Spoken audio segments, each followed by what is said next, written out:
बिहार विधानसभा चुनाव की गरमाई में महागठबंधन ने मुख्यमंत्री पद के उम्मीदवार का ऐलान कर दिया है। कांग्रेस के वरिष्ठ नेता और बिहार चुनाव के पार्टी पर्यवेक्षक अशोक गहलोत ने प्रेस कॉन्फ्रेंस में राजद नेता तेजस्वी यादव को गठबंधन का मुख्यमंत्री चेहरा बनाने की आधिकारिक घोषणा की है। मुख्यमंत्री पद का उम्मीदवार घोषित होने के बाद तेजस्वी यादव ने बीजेपी और जेडीयू पर तीखा हमला बोला। उन्होंने कहा कि महागठबंधन केवल सत्ता या मुख्यमंत्री बनने की चाहत नहीं रखता, बल्कि बिहार के विकास के लिए काम करना चाहता है। आप लोगों में न्यूज़ तरह तरह का लोग चलाते रहे हैं और बिहार की जनता हो या महागठबंधन हो, इस मामले को लेके हमेशा से स्पष्ट है।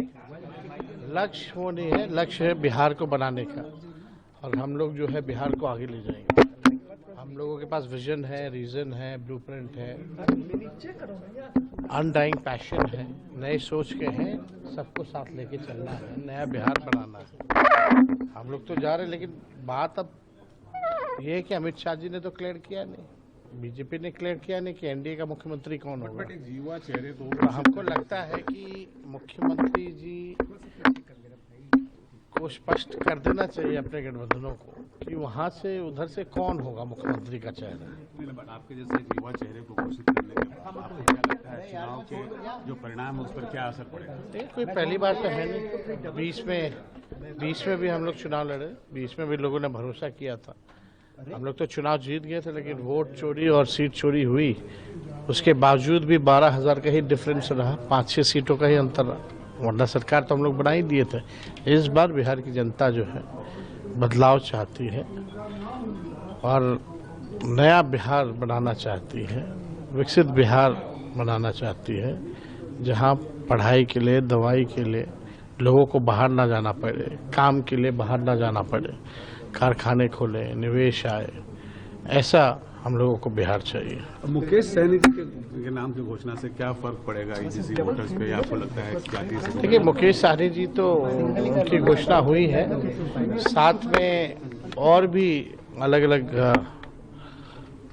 वर्ग के लोगों को जो है हम लोग जो है इसमें डिप्टी सीएम में जो है और भी लोगों को भी इंक्लूड करेंगे, तो वो आगे समय आने पे जो बता दिया जाएगा। दिल्ली के गीता कॉलोनी के रानी गार्डन इलाके की झुग्गियों में भीषण आग लग गई। अग्निशमन अधिकारी यशवंत सिन्हा ने कहा कि सुबह 1:05 पर एक कॉल प्राप्त हुई। रानी गार्डन गीता कॉलोनी की झुग्गियों में आग लगने की सूचना मिली। आग पर काबू पाने के प्रयास जारी है। 8 दमकल गाड़ियां घटनास्थल पर मौजूद है। किसी के हताहत होने की सूचना नहीं है। वहां 50-20 झुग्गियां हैं और आग एक कबाड़ के गोदाम में लगी। आग लगने के कारणों का पता नहीं चल पाया है। अग्निशमन अधिकारी यशवंत सिन्हा ने बताया कि अभी तक किसी के हताहत होने की सूचना नहीं है। ये 1:05 पर कॉल मिली है। ये रानी गार्डन ताज एंकलेव गीता कॉलोनी झुग्गियों में आ गए। इससे 1-4 का डिपार्चर हुआ। गाड़ी चार तरफ से कंट्रोल की है। आगे पहुँचते तुरंत ही चार तरफ से कंट्रोल, अंडर कंट्रोल है फायर। सर, कितनी गाड़ियाँ हैं? और ये 8 गाड़ियाँ हैं, सीन पे काम कर रही हैं और चार तरफ से कंट्रोल कर लिया था। 8 गाड़ी काम कर रही है। कोई हताहत की है नहीं है। कम से कम 15-20 झुग्गी हैं और कबाड़ियों का गोदाम है। ये खुला है चार तरफ से। कोई दिक्कत सर, आग लगने की वजह कुछ पता लगा है? सर, कोई पता नहीं सर इसका। कोई घायल या कोई नहीं? रेस्क्यू चल रहा है? हाँ, रेस्क्यू चल रहा है। बिहार विधानसभा चुनाव से पहले दिल्ली में एक हाई प्रोफाइल मुठभेड़ हुई, जिसमें बिहार के 4 मोस्ट वांटेड अपराधी मारे गए। ये कार्रवाई बिहार पुलिस और दिल्ली पुलिस क्राइम ब्रांच की संयुक्त टीम ने अंजाम दी। पुलिस को इन बदमाशों का ठिकाना लंबे समय तक नहीं मिल पा रहा था, लेकिन देर रात बेगमपुर इलाके में पुलिस का उनके साथ आमना सामना हुआ। मुठभेड़ में चारों बदमाश गंभीर रूप से घायल हो गए और उन्हें नजदीकी अस्पताल ले जाया गया, जहां डॉक्टरों ने उन्हें मृत घोषित कर दिया। दिल्ली पुलिस की क्राइम ब्रांच की एक टीम ने डीसीपी संजीव यादव के नेतृत्व में बीते रात में बिहार में 4 वांछित अपराधी जिनकी सूचना सीतामढ़ी पुलिस के जरिए क्राइम ब्रांच को मिली थी, उनके साथ एक बीते रात में इनकाउंटर हुआ है, जिसमें चारों लोग इंजर्ड हुए। ये चारों लोग जो वांछित थे बिहार में, सीतामढ़ी में, वहाँ पर इन्होंने कई सारे क्राइम में ये लोग इन्वॉल्व थे।